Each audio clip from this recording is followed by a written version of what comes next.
베드로, 예수님의 수제자인 베드로는 베드로 전 후서를 기록한 최고의 사도였습니다. 베드로는 원래 시몬이라는 이름을 가진 가버나움 지역의 사람으로 그의 직업은 어부로 알려져 있습니다. 그러한 보통의 사람의 직업을 가진 베드로가 예수님을 만난 것은 생애 최고의 행운이었습니다. 베드로 또는 페트로로서는 사도, 특히 예수 그리스도의 12제자들 가운데 수제자였던 사람입니다. 12제자 가운데 한 사람이었던 안드레와 형제 관계로서 안드레에 의해 예수님을 만나게 되었습니다. 원래 이름은 시몬이라 하며 베드로는 예수님께서 지어준 새로운 이름으로서 그 뜻은 바위라는 의미의 아람어 케파를 고대 그리스로 소리나는 대로 적은 후 낱말 뜻을 고대 그리스 페트로스로 풀이한 것입니다. 예수님은 왜 베드로를 제자로 선택하였을까요? 관상을 보고 선택하였을까요? 아니면 그의 학벌과 문벌 그리고 집안 배경을 보고 그랬을까요? 한낱 어부에 지나지 않는 베드로가 당시 어떤 갈목할 만한 학력과 지식을 섭렵하였을까요? 그렇다면 아무것도 내세울 것이 없는 베드로를 예수님은 왜 무슨 이유로 선택하였을까요? 베드로는 갈릴리 바다 북쪽 지역의 베세다에서 성장하여 그의 형제 안드레와 친구 빌립 등과 함께 어업에 종사하였습니다. 어느 날 예수님이 갈릴리 바닷가에서 많은 사람들에게 복음을 전하고 있을 때 밤새도록 한 마리의 고기도 잡지 못한 베드로가 실망하여 고개를 떨구고 있을 때 예수님은 베드로에게 관심이 있었지만 베드로는 관심이 없었습니다. 복음에 무관심한 베드로에게 있어서 예수님이란 보통의 선생님 정도로 여겼을 것입니다. 그런 베드로에게 먼저 다가간 것은 예수님이었습니다. 예수님께서는 베드로의 배를 빌려 복음을 전하는 도구로 사용하시고 고기가 많은 곳을 가르쳐 주시며 그물이 찢어질 만큼 고기를 만선이 되게 하였습니다. 바로 그 사건을 계기로 세례 요한의 제자였던 베드로는 예수님의 첫 번째 제자가 되어 그의 일생을 송두리째 바꿔놓는 대역사의 시작을 열었던 것입니다. 예수님을 가장 측근에서 보좌하며 예수님의 그림자와 같은 삶을 살았던 그였지만 예수님의 죽음 앞에서는 모든 사람 앞에서 3번이나 부인하고 저주까지 하는 가오가 있었습니다. 그럼에도 불구하고 그는 그러한 삶의 모양과 생각과 행동들을 철저히 회개하고 예수님께 돌아온 예수님의 바른 제자였습니다.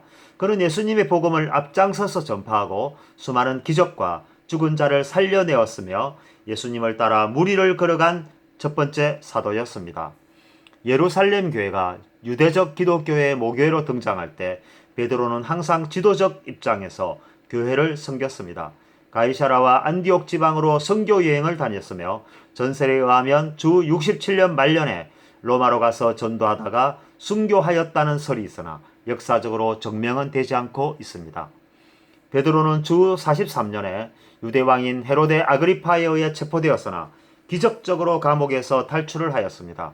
주 49년에는 예루살렘 교회에서 예루살렘 공의회를 주재하여 이방인들을 굳이 유대교의 강제 규정에 따른 할례를 요구하지 않고도 교회 일원으로 받아들이기로 결정했습니다. 그 후 그는 안디옥으로 가서 스스로 최초의 사도라고 선포하였습니다. 그 후 베드로는 로마로 갔습니다. 신약 성경에서는 이 부분에 관해 언급하지 않았지만 초대 교회 시절의 서술가들은 그가 로마에서 사역을 하다 순교했다고 하나같이 주장하고 있습니다. 역사가 유세비우스는 베드로가 64년경 로마 황제인 네로의 치세에 처형되었다고 전한다는 점에서 우리는 주목해야 할 것입니다.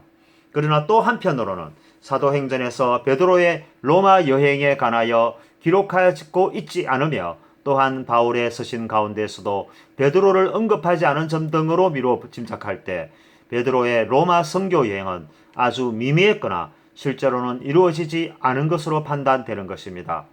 베드로가 로마 교회를 세운 첫 감독으로 보는 견해 또한 남의 터 위에 교회를 세우지 않겠다는 바울의 로마 선교 정책에 비추어 볼 때 받아들이기 어려운 논리인 것입니다. 요한복음에 예언된 베드로의 순교 기사에는 장소가 언급되어 있지 않고 십자가 처형만을 기록하고 있습니다. 중요한 것은 베드로가 예수님으로부터 부름을 받은 후 예수님과 동행하는 삶을 살았으며 더 나아가 예수님의 복음을 전파하는 데 가장 중요한 역할을 감당하였고 그의 설교에 감동된 청중들이 하루에 3,000명이나 세례를 받은 기적 같은 일들이 사대복음을 통하여 기록되어 있다는 사실입니다.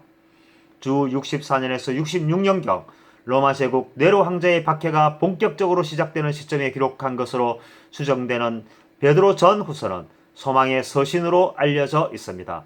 특히 베드로 전서는 환란 중에 있는 성도들로 하여금 곧 닥쳐올 대박해를 극복할 수 있도록 격려하고 어떠한 고난과 시험에도 흔들리지 않는 담대한 믿음과 소망을 가지도록 추구하는 격려의 서신으로 불리워지고 있습니다. 또한 이러한 외부의 박해에 대하여 거짓 교사와 방종한 생활 등 교회 내부의 문제에 대하여서도 베드로 후서를 통하여 정확한 지침과 경고의 가르침을 기록하고 있습니다. 중요한 것은 한때 갈릴리 한 지방의 어부에 지나지 않던 베드로가 예수님을 만난 후로 기독교사의 가장 정점에 서 있는 인물이 되었으며 교회가 서 있는 세계 모든 나라와 지역과 가정에서 그의 행적과 이름은 예수 그리스도와 함께 전파되고 있다는 것입니다. 이처럼 아무것도 아닌 사람도 예수님을 만나면 이처럼 위대하고 강대한 이름으로 존귀하게 여기게 되고 아무리 뛰어난 지략과 전략을 가진 사람일지라도 예수님을 만나지 못했다면 그의 이름은 영원히 격될 수 없는 어둠에 서 있게 될 수밖에 없다는 것입니다.